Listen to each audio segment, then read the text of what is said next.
If you attended Montreal last year, part one of this presentation took place. I brought some of the best stuff over from that presentation because it's good stuff. But it's not technology in terms of well, there is software and what have you, but it's things that just help us out, little gadgets, things like that. It's become known as the gadget presentation. But to give you a little history of where I come from, anybody remember these guys? When I started in the suspended scaffold business, there were still guys doing this.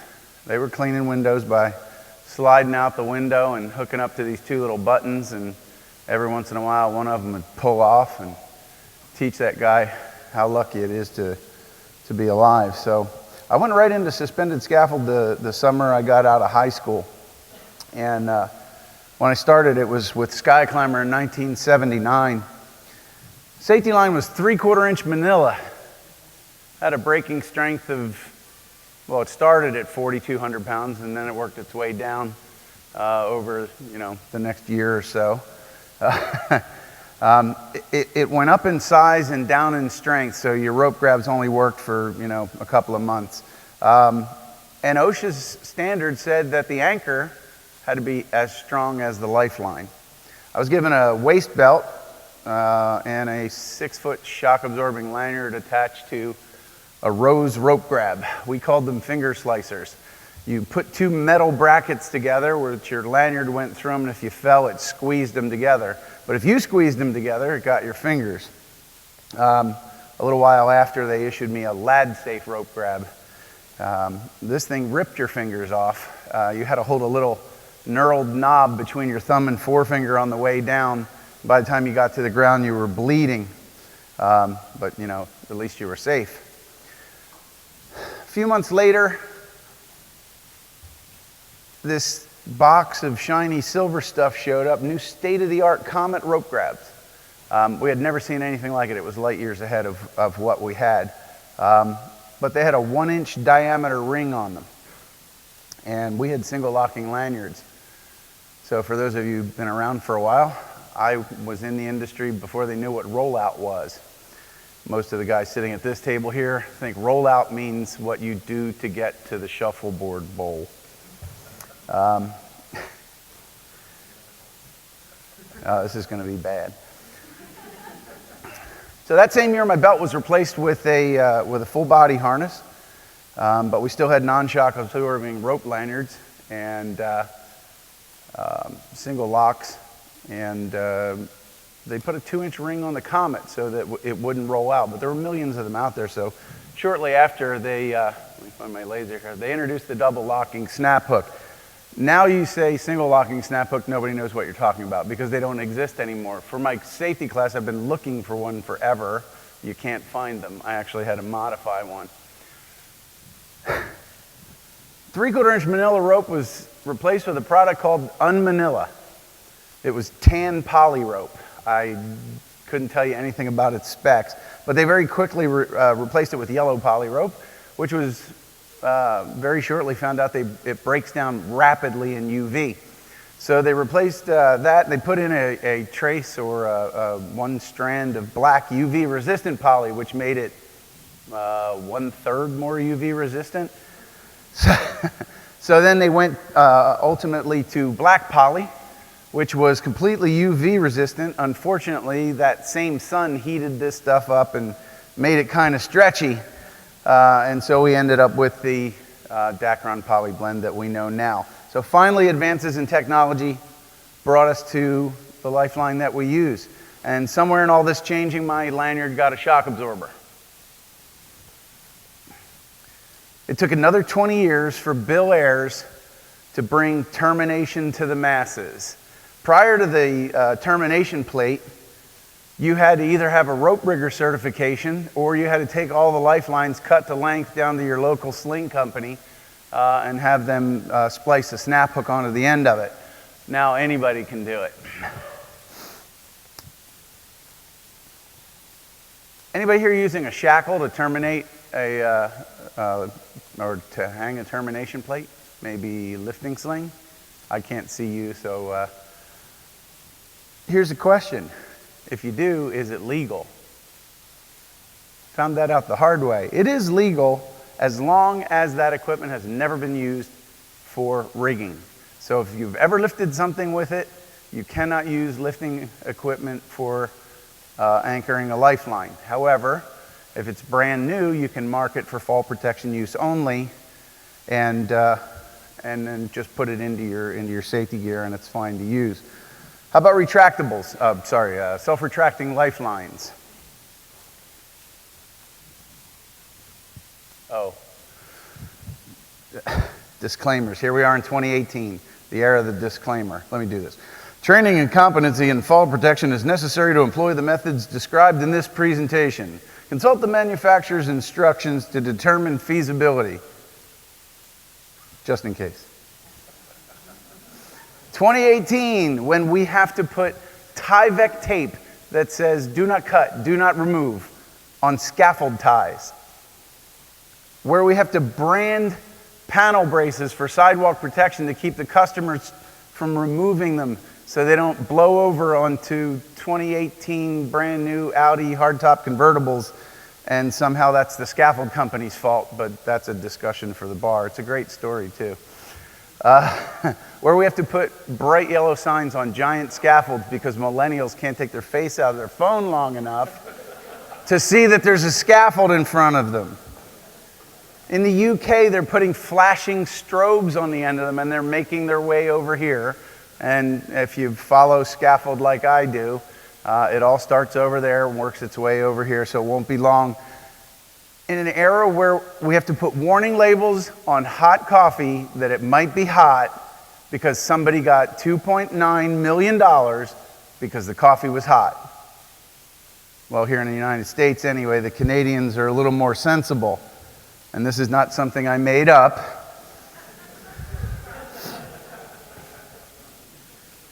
I just wanted to talk about fall protection.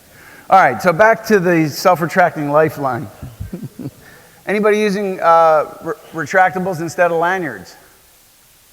On rope grabs? Why not? Well, good point. On swings? All right, Dave says they don't use rope grabs. I'm not sure how. Check with your manufacturer. I checked with Miller. They're perfectly fine with using their self-retracting lifeline on a rope grab device, which means your lanyard can be as short as possible, and it adjusts with you. Time for that training part I mentioned. All of this stuff has to come along with some training. The worker cannot deploy his retractable farther than the listed length of the lanyard on the rope grab. And so that employee has to be trained. Now, it seems kind of scary to say, oh, they're just going to walk further. But your fall protection plan has to include this type of training. I'm not sure why, but it took training to teach our guys that one lanyard, that 100% tie-off is not attainable with one lanyard. The double lanyard took care of that. The double retractables for scaffold builders keeps the lanyard as short as possible and keeps lanyard number 2 out of the way. And the way that it mounts on the harness keeps the D-ring free in the event that you're on a job site with a requirement for a self-retracting lifeline on a ladder. Problem with 6-foot retractables is that we're usually building 7-foot bays. And so, of course, that means when I get to 6 feet, I'm going to get a tug, which is going to elicit a response. And if I'm a new guy, that response is probably going to involve a 10-foot tree falling to the ground. What we don't want to do is to distract the scaffold builder in any way. The second problem we have with using the 6-foot lanyards is it tears away at the fall indicator stitching over about 3 months, and then we have to replace a very expensive lanyard that's not actually seen a fall. The answer is the 9-foot retractable. They're only slightly heavier than the originals, than the 6-footers, but the worker needs to be trained not to exceed 6 feet of payout.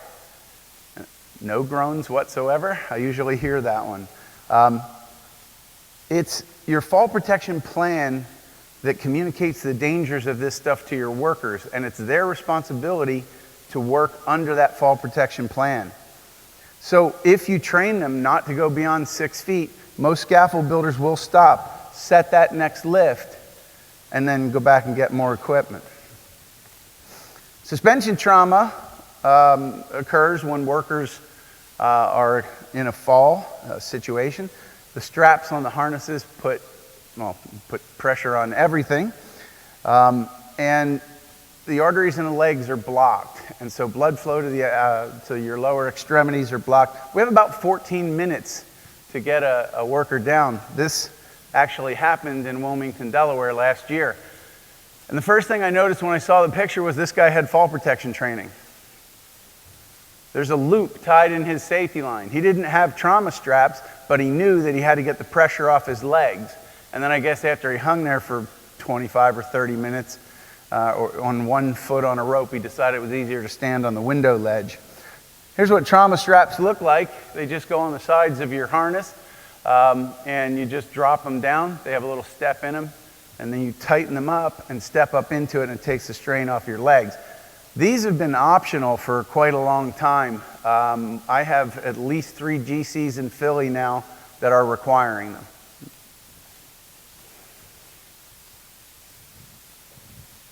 You know you need a rescue plan, right?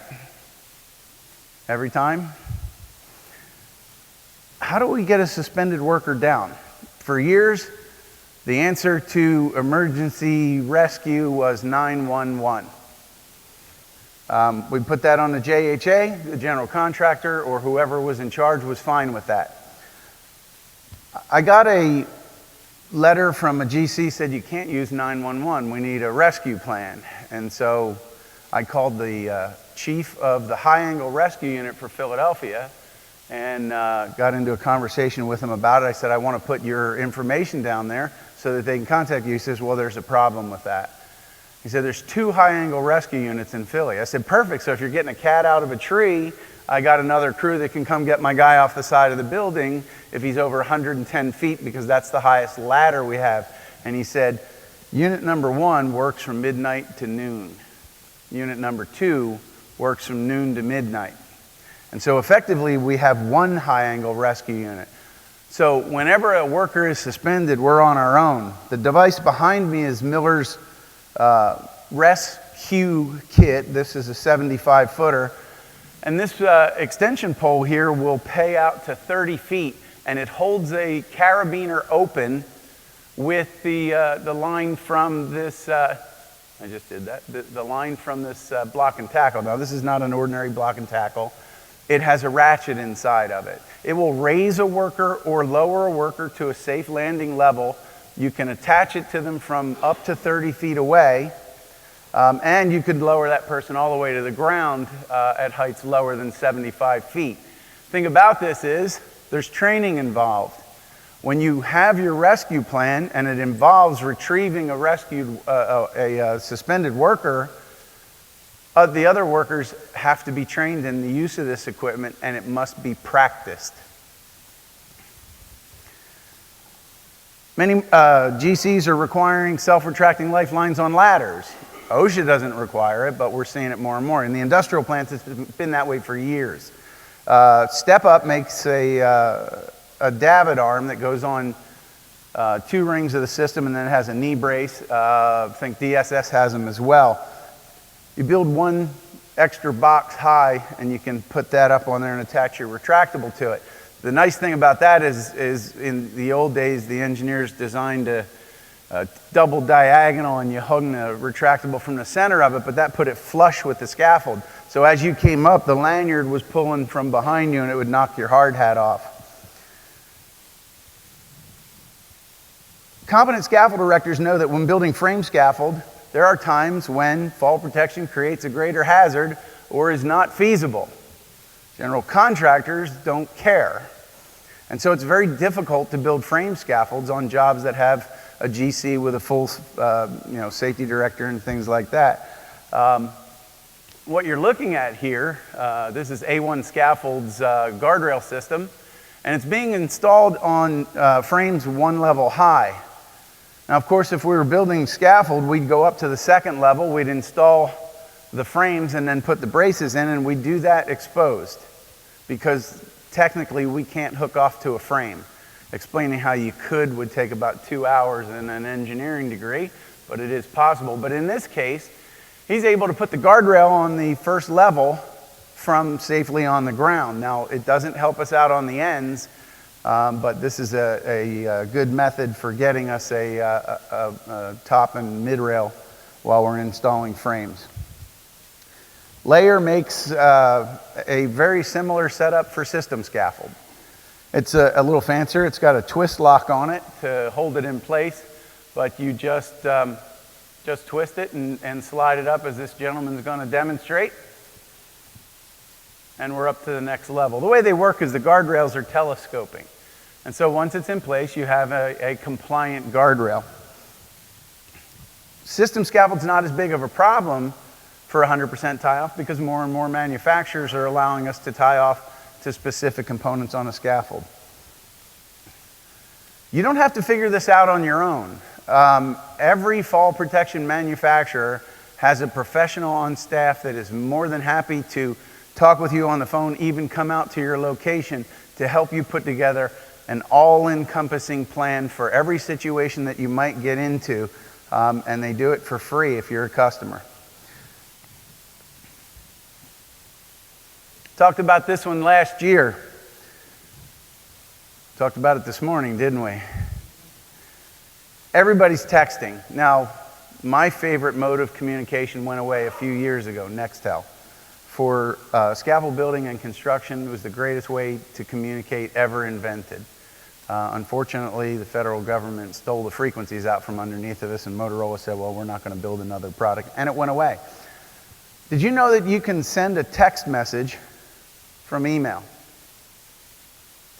All cell phones receive text messages by other cell phones sending to an email address. It just happens behind the scenes. In order to make it happen, you need to know the carrier. In our case, at my company, it's AT&T. So this one I can give you right off the top of my head. Phone number at mms.att.net. So if you go to your Outlook program right now, send an email to the phone number you know at this. That email will arrive on the phone as a text message. If here are a bunch of major carriers that are available. There's some handouts that Jackie's going to be sending around. Everything that I talk about in today's presentation is on that handout. Even the Tyvek tape and the branding iron and that kind of stuff is in there. So what can we do with it? You can create groups in your email program, scaffold builders, all, yard guys, drivers, whatever it is you need. And so if I click on all, I can send a message to the workers, and the beauty of it is they're receiving them individually. It is not a group text. So your phone doesn't blow up for the next 36 hours with, why am I getting this? And then the replies come back as individual emails, and so you can use your rule settings in Outlook or your email program to neatly file those away in folders and keep them as records. So reminders like toolbox talks, text blasts. We use them for what we call a safety blast. 104 degrees last week in Philadelphia. Send out a text blast that said extreme heat. Take extra breaks. Drink water. Put in instructions about what to look for in heat stress and to immediately get into an air-conditioned building if that person is exhibiting those stress or those signs, things like that. Announcements. Hey, the job's canceled due to weather. One click of a button, you can send those messages to everybody on the crew. Meeting reminders, things like that. But the most powerful use of this tool is training. OSHA says that training is the employer delivering information to the worker. The worker listens to that information and is given the opportunity to ask questions. The questions are answered and records of this conversation are kept. And that's what OSHA considers a training. So if I send out a little piece of information about our silica program, that in itself is not an effective training program. But if I send out one every 3 days over the course of 2 weeks and I've gotten a reply from each worker that's read it that says okay, and nobody's asked questions, or if somebody asked questions and I replied with the answer to the group, that is a training. And this will actually help you out in an audit, because what they want to see is, are you training your workers? And how much are you training your workers? And things like this shows OSHA that you have a conscientious safety program. So you can request a response. Answers to the questions are sent back to the group. Save these applicable messages because they're considered training. And the best part, your phone doesn't blow up with replies. Every time I teach a class and somebody says, I forgot my glasses, I pull out one of these. These are safety glasses with reading magnifiers. They're about 50 cents more than safety glasses without reading magnifiers.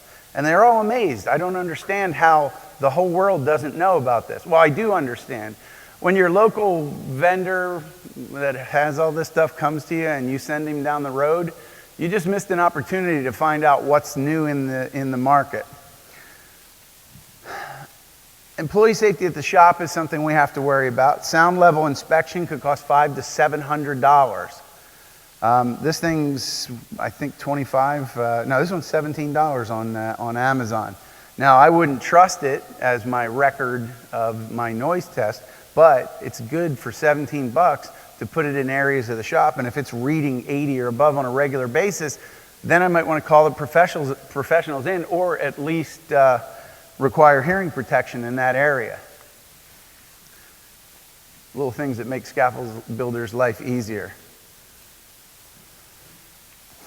Those of you who saw part one know that had to make an appearance.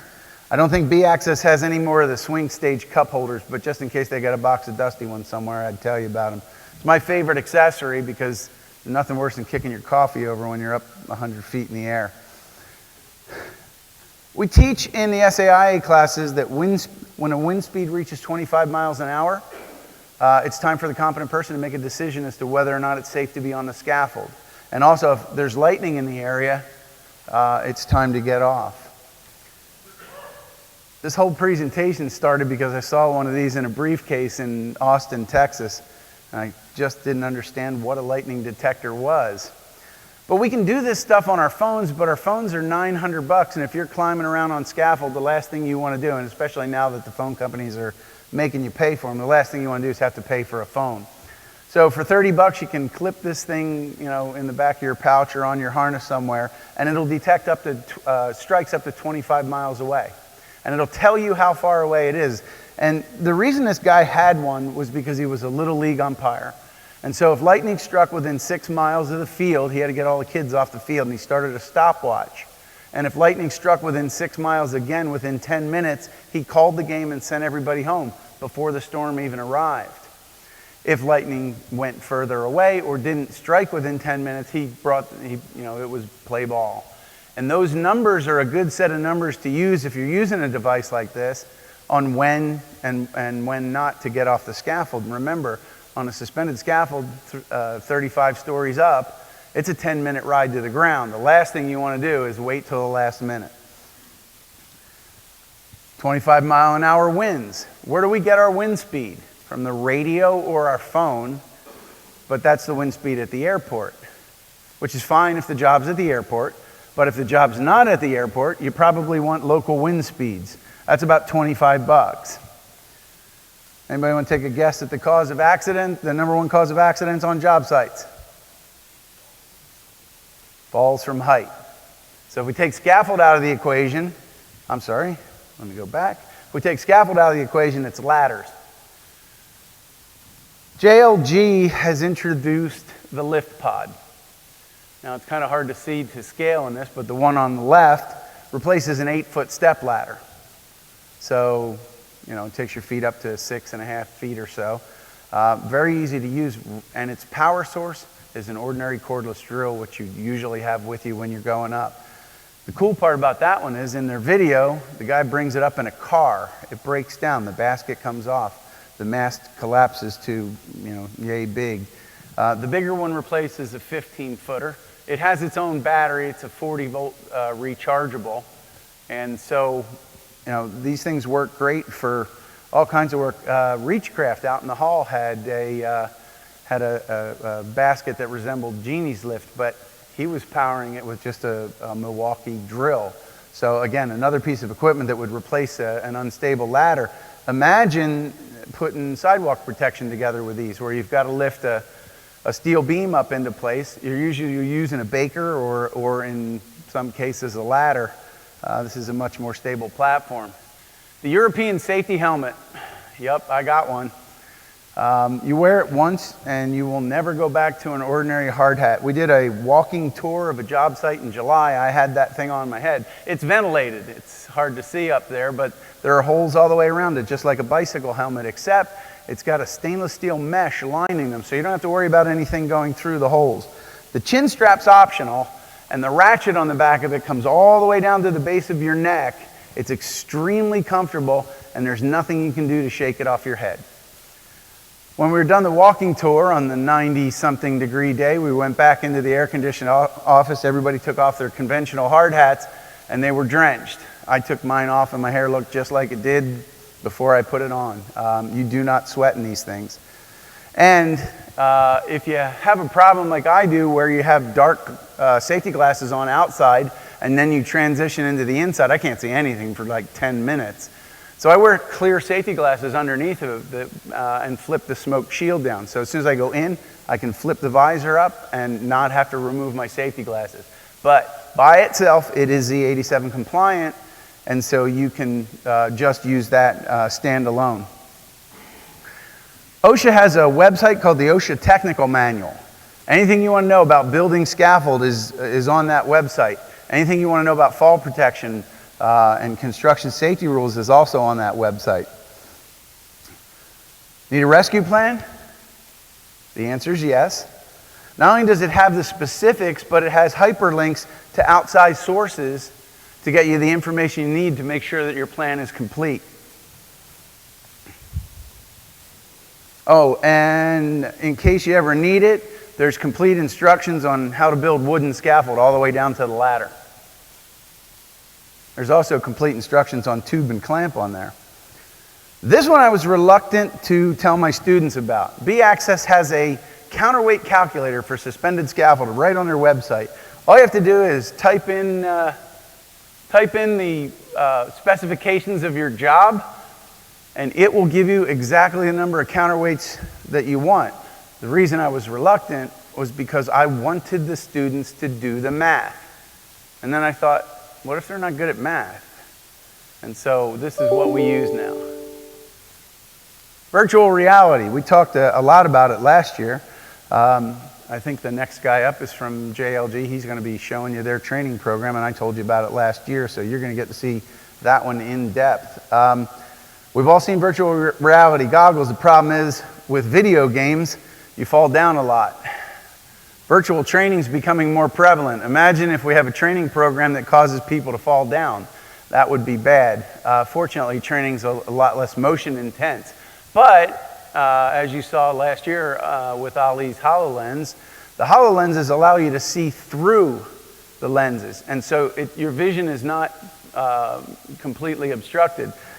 Skanska's already got safety pros on their job wearing these and not using handheld devices anymore because it doesn't avert their eyes from where they're going.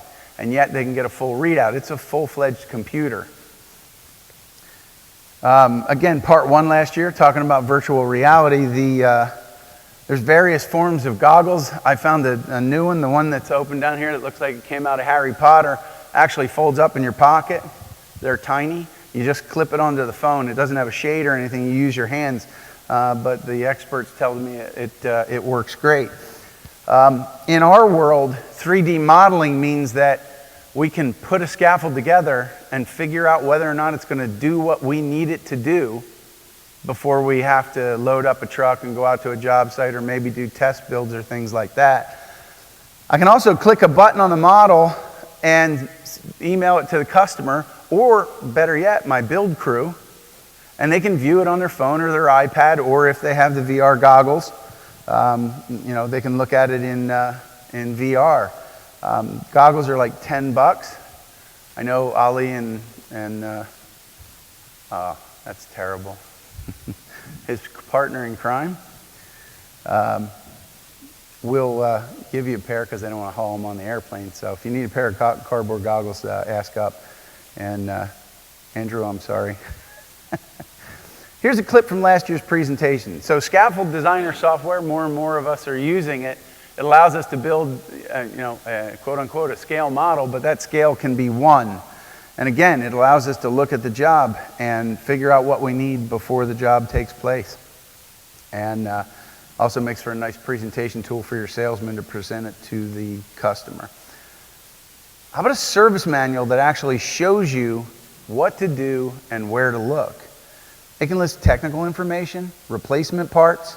This technology is called augmented reality. You're looking at a live video or live photo of what you're looking at, but the computer augments it. The AR allows you to have Superman's X-ray vision. Manufacturers, listen up. This is the service manual of the future, but the technology is here now. It will even show the service tech what bolts to loosen up to get to the troubled area. This technology is getting cheaper and cheaper. How many people in here use it? And I don't know if it's a local Philly term or everybody, a Murphy truck. We got to go out to a job site, duct work or something. We have no idea because they're never like the drawings. So we throw everything we might need on a truck, which is probably twice as much as we're actually going to use, and we head out and we do the job. What if you could see what's going on? What if you could see what's going to be there before it's actually there? Augmented reality allows you to look and see where things are going to be, even though they're not there. How about an AR tape measure that lives in your phone? It really works. Download AR tape measure from the App Store, and you will never need a tape on your hip again. Scaffold erectors are always accused of not going out to look at the job, not scaffold erectors, but the erectors are accusing the salespeople of, you didn't even look at the job, you just went on Google Earth.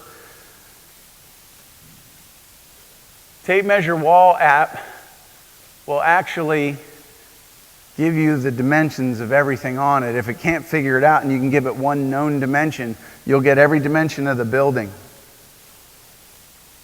Yes, Mr. Customer, I can get you exactly what you need. Can you send me a photograph of the building? So a few weeks ago, I went to a company called Next Wave Safety and did their VR training app. Put on a pair of goggles. He said, "You afraid of heights?" I said, "Nope, I'm afraid of falling." And there I was, 200 feet, standing on the edge of a open steel structure. I knew I was in virtual reality, but for some reason that didn't matter. He said, "Step out on the beam." I would have felt a lot better if I had a harness and something pulling on my back, because there was nothing I could do to stop that rush of adrenaline that I get when I'm in that situation for real. And then I got a newfound respect for iron workers. There's two controllers in your hand. When you bring them up, they are your hands. When you push the buttons on the controllers, they actuate the hands. And he had me take the cables off the hooks. And I don't think it was any easier to do standing on carpet in a VR environment than it would be in real life. They have a site safety VR. They're training OSHA 30 with this software and having a 75% higher passing rate. You got a laser pointer in your hand, you highlight each of the individual hazards, and then the test question pops up.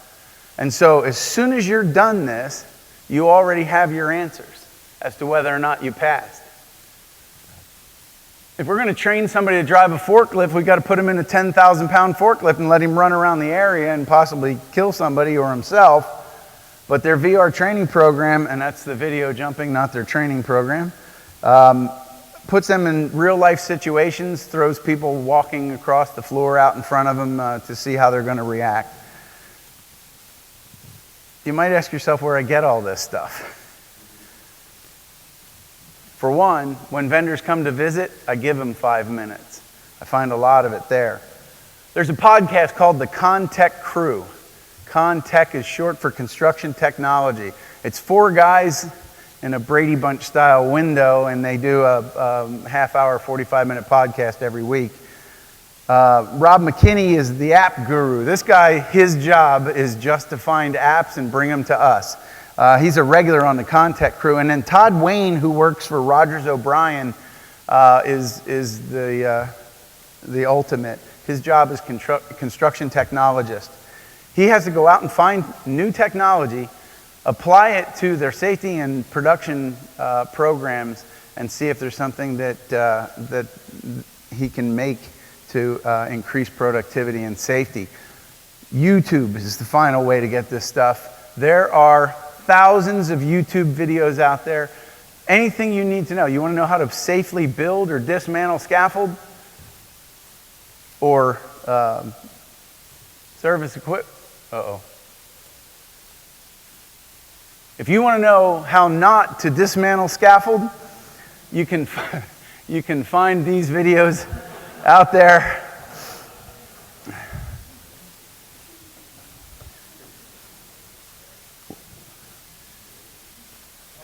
That's that step up. Those wedges work all the time.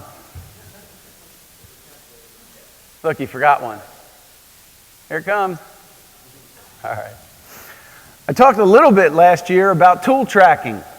Now, the one on the left here is the tile, and it was just something made so you could find your car keys, but we were burying them in tools, and it works. It uses crowdsourced GPS, so if somebody walks by with your tool by somebody's phone, it reports its location, and maybe you'll get it back. Milwaukee took it one step further. They made things to physically attach to your tools and an app to run to find out where everything is. Well, that's where it was last year. DeWalt took it off the charts. So the DeWalt tools all have a Bluetooth module in them. The batteries are Bluetooth to the tool, and both of those are Bluetooth to the user's phone. If the tool gets out of range of the phone, it can disable. That's up to the user, of course. Or to the job site. If the tool walks off the job site, it's no longer functional. There's an app on your phone. So if your neighbor wants to borrow your cordless drill, you say, Ted, and you put his name in the app, and you say, how long are you going to need it for? 2 days? No problem. The morning of the third day, drill doesn't work anymore. The tracker, however, recharged when you charge the battery, but it's separate from the tool battery. So it will continue to work for up to 2 years. So you can bring the app up every once in a while and go, good, drill's still safe over at Ted's house. And because they needed control to have a mesh network on the job site, DeWalt came up with these job site Wi-Fi boxes, and they can get bashed into. They're pretty rugged. And so they can provide a Wi-Fi network on the whole job site, not just for the tool tracking, but more and more of us are using cloud-based applications to get things done. When I found this one, I just went nuts. The Wallabot sees through walls and floors and all kinds of stuff. And it literally looks like one of those piggyback batteries that goes on your cell phone. It uses your cell phone's display. And so what's that got to do with scaffold? Any scaffold builder that's ever had to drill a hole in a slab for an anchor will tell you that he hits rebar more than he hits not rebar. This thing actually tells you how deep whatever it is that's in the concrete is. That's a pan that's 6 inches deep with concrete. That's a copper pipe. There's a good spot to drill a hole. There's nothing on the display. But when he moves it over to the pipe that's running through the slab, not only does it tell you that it's there, but it shows you how big it is. It gives you the depth of it and how big it is. Sorry about that. These are available in, real tools. $700, $1,400, $2,000. The Wallabot is $59.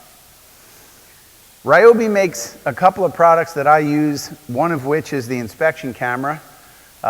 It comes in handy if you got to look up inside of a drop ceiling for something. It's got LED lights out on the end of the camera. It's only a little bigger than a 1/4 inch in diameter, and it's got about a 3-foot ring on it. Also, it's color and high res, so it does a good job. They have a thing called their active hearing protection, and it blocks out all harmful noise, but it has 2 microphones on it. And the microphones allow you to hear normal conversation, even in the noisiest environment. When I'm cutting and grinding in the garage, I wear these a lot, and you can still hear the radio going. Unfortunately, they don't make one for hard hats. Honeywell makes one for the hard hat. It's about $110. about double what the Ryobi is. But if you need hearing protection on your hard hat on a job site, this is the way to go. My baby is sitting down there on the table, my Gear 360 camera. I am still in love with this thing. It records video in 360 degrees, so it's watching me, it's watching them, it's watching the table, it's watching the ceiling. The new version of it weighs about half as much. They put a little handle on it, makes it a little easier to hold, but I put mine on the end of that selfie stick that it's on, and I hold it about 2 feet in front of me as I walk the job site. So as I go down the scaffold, I'm recording 360 degrees simultaneously.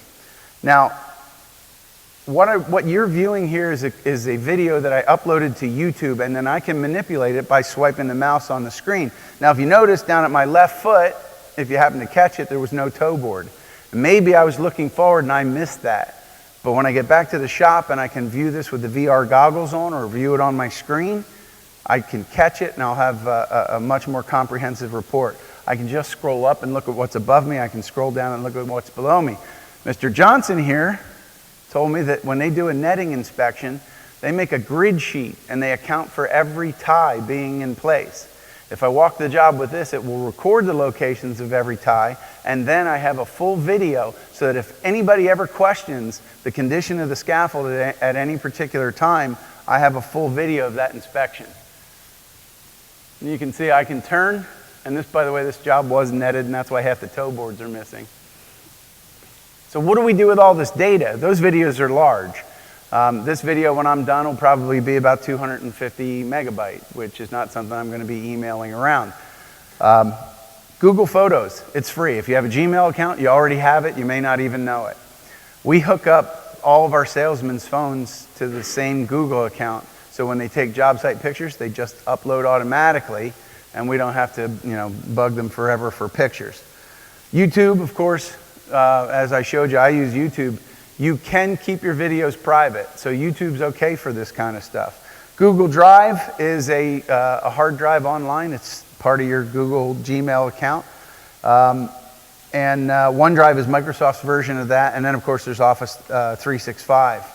How many people in here are still using a notebook?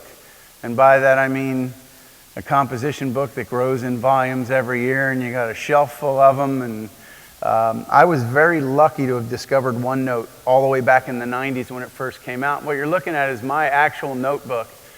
And so if I go to the SAIA convention, I create a new tab called SAIA. And then within that tab, I can add pages. So every seminar that I go in at the SAIA gets its own page. I keep notes. I can take pictures of the screen all while listening to the presentation. I can run the app on my iPad and my phone simultaneously. As soon as I take a picture with my phone, it shows up in the document on the iPad and vice versa. You can't lose it. It's cloud-based. So even if you forget your iPad, you can go to the local coffee shop and sit down at one of theirs and bring it up. You can send from all the way at the document level. There's a document in your OneNote. You can send it off. You can send a page. You can send a section. You can send you can share the entire book. I have a page for one customer. He puts his material list on his OneNote page, and then it shows up on mine. He sends me a text message. The material list is there. Anybody using Office 365? Yeah, a lot of hands go up. As part of Office 365, there's SharePoint. SharePoint is kind of a team meeting site.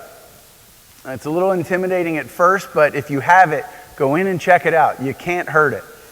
And while SharePoint's a seminar in itself, if you have access to it, it will do some amazing things. It stores your information on web pages it creates.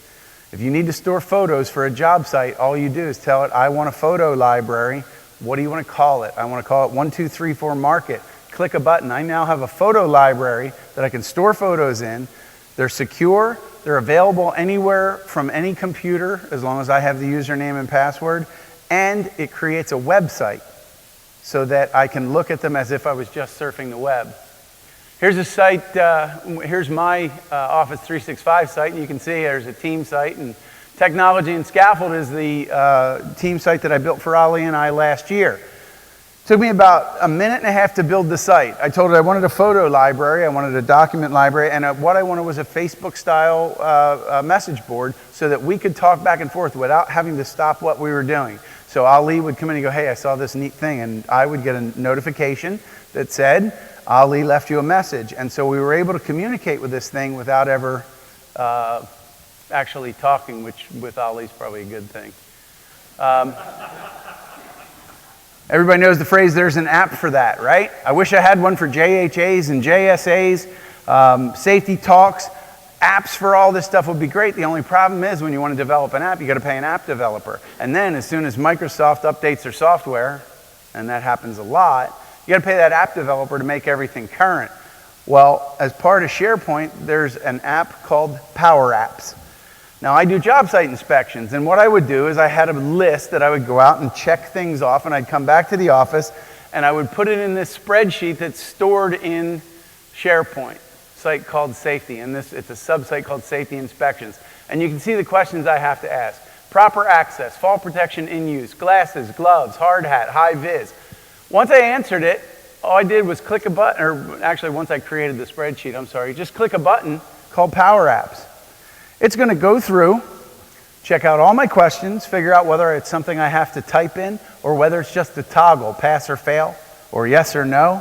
And then it's going to create a phone app for it. And so you're looking at 11 minutes worth of work. Create the spreadsheet with 36 questions and 4 photographs on it. Put it up on SharePoint, push the Power Apps button, and I have an app for doing job site inspections. You can do it for JSAs. You can do it for timesheets. There's a million things you can do with this. And if you have Office 365, you already have it, and it's free. And if you're not computer literate, look in the classifieds. There are thousands of starving college students that will be more than happy to come over and not only help you set it up, but teach you how to use it. My personal favorite. Anybody want to guess? This does more than any other piece of technology to increase productivity in my office. The Ox coffee box. It's indestructible, holds twice as much water as my Keurig at the house. It's just fabulous. But if you made the mistake of showing your spouse the price of the Ox coffee box, Makita makes one for $39.95. You might be allowed to buy one of those. I would like to thank all of you for attending. Hopefully you will take at least one thing from this thing that will make your daily grind easier. I know that group in the back did because they've been playing with the tape measure app for the last 45 minutes. Thank you very much.